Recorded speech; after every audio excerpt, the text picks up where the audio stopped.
સુરતના ભીમરાડના TP scheme number 42 FP number 60માં નિર્માણાધીન 3 બેઝમેન્ટ ગ્રાઉન્ડ વત્તા 13 માળના રેસિડેન્સ કમ કોમર્શિયલ પ્રોજેક્ટ વિવાનમાં 3 બેઝમેન્ટ કામગીરી દરમિયાન અચાનક માટી ઘસી પડી અને ડી વોલ ધડાકાભેર તૂટી પડી હતી। આ ઘટના બની તેની 25 ફૂટ નજીક શિવ રેસિડેન્સી આવી છે, તેની પાર્કિંગની દિવાલ અને શેડ તૂટી પડ્યા હતા। શિવ રેસિડેન્સીના ફ્લેટ ધારકો છતાં ઘરે બે ઘર થતાં ભારે હોબાળો થયો હતો। મંગળવારે રાત્રે અને આજે બપોરે શિવ રેસિડેન્સીના ફ્લેટ ધારકોએ રસ્તા રોકવા સાથે ન્યાયની માંગણી કરી હતી। સમગ્ર ઘટના અંગે રાજ્ય સરકારને જાણ થતાં રાજ્ય સરકારે પાલિકા તંત્ર પાસે ઘટનાનો અહેવાલ મંગાવતા પાલિકા તંત્ર દોડતું થયું છે। પાલિકા તંત્રે સ્પષ્ટ કર્યું છે કે અર્થ ફિલિંગની કામગીરી 70% પૂર્ણ થઈ છે અને બાકીની કામગીરી આવતીકાલ સુધીમાં પૂરી થાય તેવી શક્યતા છે। માટી પુરાણની સાથે લાઇમ નાખી માટીનું ઝડપી સેટલમેન્ટ કરવામાં આવી રહ્યું છે। ઘટના સ્થળે 8 પોકલેન, 6 જેસીબી, 50થી વધુ ટ્રકો તથા અન્ય મેન પાવર છે। હવે રિપોર્ટ સાથે પાલિકા તંત્ર સરકારમાં રાઉન્ડ ક્લોક ચાલતી કામગીરી રિપોર્ટ રજૂ કરશે।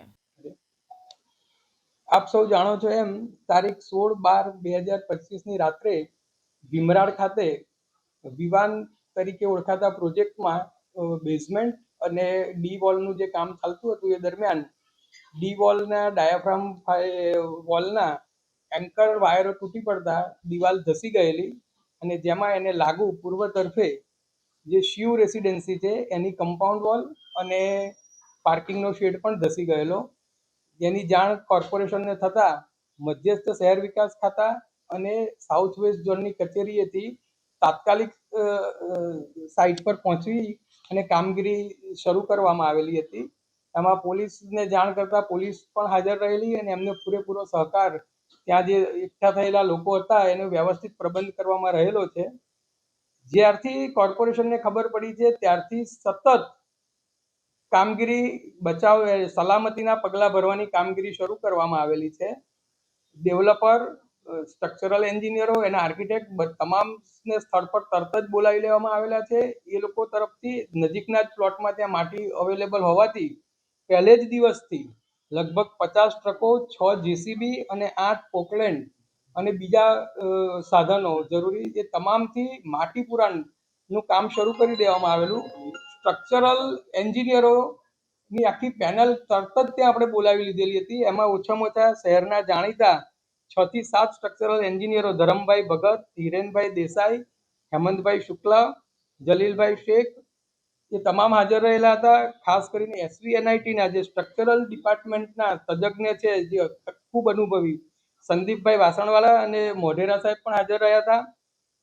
સોઇલ કન્સલ્ટન્ટ તરીકે હરજીભાઈ પિકાણી, જીઓ ટેકનોલોજીસ્ટ અને નેહલભાઈ દેસાઈ પણ હાજર રહ્યા હતા।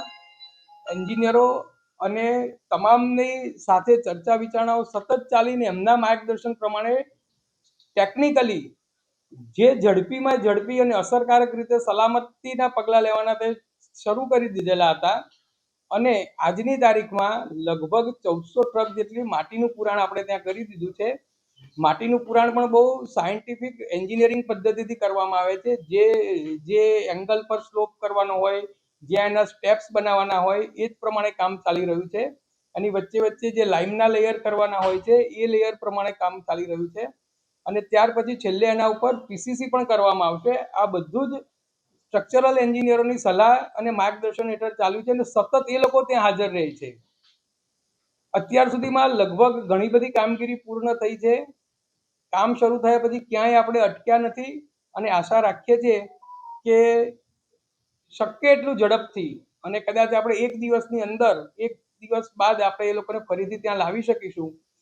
અમારા માટે સલામતી એ સૌથી ટોપ પ્રાયોરિટી છે। એની સાથે સાથે એટલી જ પ્રાયોરિટી એ લોકો જે લોકોને આપણે બહાર મોકલવા પડ્યા છે એ લોકો પરત ત્યાં આવે એના માટેની છે। એટલે એ બાબતના તમામ પ્રયત્નો ચાલી રહ્યા છે અને ત્યાં જ્યારે રહેવા આવશે ત્યારે દિવાલ તૂટી ગઈ છે તો આપણે એ લોકોની સલામતી જળવાય એ માટેની પણ ત્યાં વ્યવસ્થા કરીને જ એમને ત્યાં બોલાવીશું અને શક્ય છે ત્યાં સુધી આપણે એકાદ દિવસમાં આપણે એમને ફરીથી એમની જગ્યા પર લાવીએ એવો પ્રયત્ન કરી રહ્યા છીએ। આપણે દિવાલ પડવાનું કારણ શું હતું?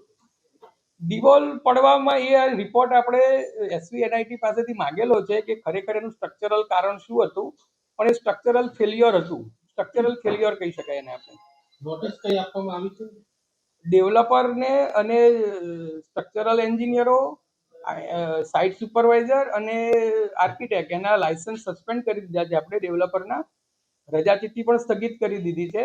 અને આજની તારીખમાં આ કામગીરી સંભાળતા શહેર વિકાસ ખાતાના આસિસ્ટન્ટ ઇજનેર કેતકીબેન શુક્લ અને ડેપ્યુટી શહેર વિકાસ અધિકારી ધર્મેશભાઈ પટેલને પણ શોકોઝ નોટિસ આપવામાં આવી છે આ બાબતે. એક વિડીયો વાયરલ થયો છે જેમાં આગળના ફૂટપાથમાં તિરાડો એક દિવસ પહેલાની છે એ ટાઈમ. એ સમગ્ર સાઇટનું સ્ટ્રક્ચરલ એન્જિનિયરો દ્વારા સતત નિરીક્ષણ થઈ રહ્યું છે, એટલે તમામ એ પાસાઓ એ લોકો ધ્યાને લઈ જ રહ્યા છે. એટલે દુર્ઘટના થવાની છે સડનલી થઈ છે કે એના કોઈ સિમ્પટમ હતા પહેલેથી? ના, અમને રાત્રે જ એની જાણ થઈ છે, રાત્રે અમને જાણ કરવામાં આવેલી જ્યારે આ દિવાલ પડી ગઈ ત્યારે. લગભગ 192 પરિવારને અત્યારે આપણે ત્યાંથી એ કર્યા છે, સ્થળાંતર કરાવેલું છે અને એમને કોઈ પણ તકલીફ નહીં પડે એની વિશેષ કાળજી લેવામાં આવી રહી છે. એમને રહેવા જમવા માટેની હોટલમાં જેને કોઈ સગા સંબંધી કે અન્ય વિકલ્પ નથી અને જેને પસંદ કર્યું છે એ લોકોને હોટલમાં આપણે સ્ટે કરાવ્યો છે અને ત્યાં પણ એમને કોઈ તકલીફ નહીં પડે એની પૂરતી કાળજી લેવાઈ રહી છે. અને જ્યારે પણ એ લોકો પાછા આવશે અને જ્યારે લાંબા ગાળે કે એમને જે કંઈ પાર્કિંગના શેડ કે જે પણ કંઈ એમને નુકસાન થયું છે તે બધું જ એમના પર કોઈ આર્થિક બોજો નહીં આવે તે રીતે આપણે એમને ફરીથી પુનઃસ્થાપિત કરી આપીએ. કોઈ ફોજદારી કોઈ કાર્યવાહી થશે? અમે પોલીસમાં જાણ કરેલી છે, એટલે જે ઘટના બની તેની પોલીસમાં જાણ કરેલી છે. યાસીન દારા, દિવ્યાંગ ન્યૂઝ, સુરત.